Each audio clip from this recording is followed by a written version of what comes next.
You see, the little altars where they had the spirits that had materialized, they photographed them, and then they had paintings made of them.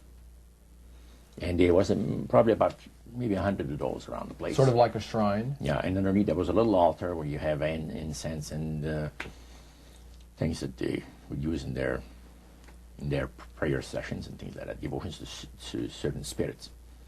And some of the objects in there, the priest said, were solid gold. It was a unique experience to see that. So how did you feel when you walked into that room? I felt that these people had power, and they had a lot of it. Did that attract you? Yes and no. You had mixed feelings about it? I had mixed feelings about it, yeah. Because to a certain extent, things looked so good and sounded so good to us. But you see, I'd been brought up in a Christian home where my parents had told us we were 8 children in the family. And especially the older ones, you know. My dad says, well, you know, if you get involved in wrongdoing, you're going to have to pay the price. There's always a cost for everything in this world. So this thought kept creeping to my mind. Just how far you go with these spirits before we start paying the price. See? So it made you just a little bit nervous. Oh, yes. But yet you kept going back. Oh, there was no way out. Because that's what we were told. You knew at that time. Yeah. So you were moving forward more on fear. More on fear, yes. Because the high priest said that the master had special plans for us in our lives. And that no one ever went into this society unless they were invited by the spirits. See, so that was made very clear. And he also expressed to us the danger, explained to us the danger of going against the will of the spirits. And he mentioned about this one man and his wife that live in a fireproof building in Montreal. The place burned right down within a minute. He was one of their members that had decided that, well, he wanted to think things over. He was not going to get initiated at a time that the spirit said he would like him to be initiated into the society. So in reality, Roger, you were chosen by high-powered demon spirits to be a part of their human, special, privileged group. You see, these people in Montreal, the society, like the priest mentioned, there's thousands of spirit worshippers in only different societies of spirit worshippers in this world. But he says, we are the elite. We know the real truth about the Master and his angels. And they are not hideous-looking beings. They are gorgeous creatures. And from the paintings that they had on the wall of the walls of that worship room, they were unique beings. Especially there was a painting full size, full length painting of the fallen Lucifer above his altar, and that was very fascinating because he looked like a man of great intellect, high forehead, the way that he looked with his eyes, the way he had the eyes looking. It gave you a depth of perception of somebody that is very, very knowledgeable and powerful. Yeah.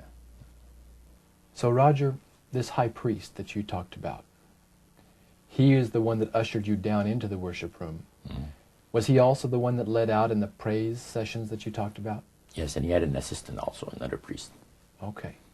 Now, when you would go to these praise sessions, what kinds of things happened at those sessions? Well, there's a lot of success stories. Positive mental attitude kinds of things? Well, yes, a lot of success stories. The masters has done this for me and that for me. I remember one lumber dealer, he had like half a dozen different operations in the province of Quebec, and everything that he touched seemed to turn to money. You know?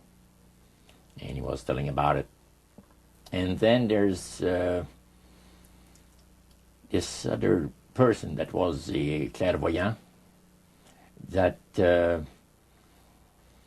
would work only for the wealthy people, only for the super wealthy. He says, I have the know-how, they have the means, let them pay. So he advised in business transactions. They would come to him and say, listen, I look at this deal that I might get, this factory or whatever it is, like, because this person was interested in industrial real estate, see. And he would talk to the spirit, and then the spirit was audible to him. See, you could hear the spirit talk to him, but the man did not hear.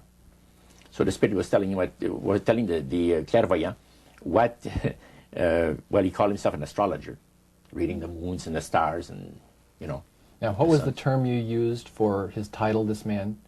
Clairvoyant. Clairvoyant. Oh, clairvoyant. Clairvoyant. Okay. Yes, and it was interesting. This person stood up and says, I had a nice little experience last week. And he says, the masters, he says, they take care of you. This lady and her husband brought him, to this astrologer, a bundle of money. They said, this is the deal that you... And he works at only on percentages. Only on percentages. He doesn't work for set amounts of money. Only percentages of what the people are going to make. So he said, they brought me a substantial amount of money. And they were very happy with it, and I thought it was very reasonable. But then my guide, spirit, says, ask them when they're going to give you the other $1,700 that is really yours. And he says to the folks, I would like to know now, before we leave here, when will you have the $1,700 to give me? That makes up my part of, rightful part of the deal. The wife fainted, and the husband says, we'll have the money for you within 24 hours. So that was this type of praise session. So he was thanking the demons for helping him to know that. Oh, yeah. Mm-hmm. Even spirits, yeah. At what point did this demon worship start to affect you personally, Roger? Well, it wasn't too long that the priest mentioned to us that the time had arrived for us to start trusting the spirits and give the spirits a chance to work for us. And there was a number of gifts that you could choose from. You see. And I used to play the horses, some. Not knowledgeable at all. I used to go to those bookies, play the horse every so often. But I said, hey, I would like to be able to, for the spirit to instruct me on the numbers and the name of the horses that's going to win, at Belmont or some other racetracks like that. Make myself a little money. So the priest says, it'll be given you. And sure enough, one night whether I fell into a trance or dreamed the thing, I don't know exactly what happened, but I saw 3 races that were really going to pay big. And these horses were dummies, so to speak. You know what I mean? They were not really good horses. They were like one horse paid 21 to 1 because he was that poor, right? The chance of winning was so poor that they paid 21 to 1 on him. And it showed me I saw the board at the bookie and the number on it. And I went there, and they said it was going to be on Saturday. That was like on Wednesday. A few days later, it was Saturday. I went there, and sure enough, there they were on the boards. I went to the wicket and handed some money and got myself a winner. Now I said, well, I'm a little crazy. I ought to put more money on there, so I put $20 onto the next horse, and that paid 21 to 1. So I left there with maybe $400 or $500 in my hands, and I started to do that. In this case, I went directly down to the finest men's shop on St. Catherine Street, and bought myself a $200 suit. And in 1946, a $200 suit was... In 1946, people used to work at the RCA Victor, where I had worked before I went to the Navy, for $18 a week. Mm-hmm. And the good earners were $75 to $50 to $75 per week, for labor. So the demon spirits looked on you so favorably, they began to help you win in your gambling. Then I went to other bookies, you see. And one day,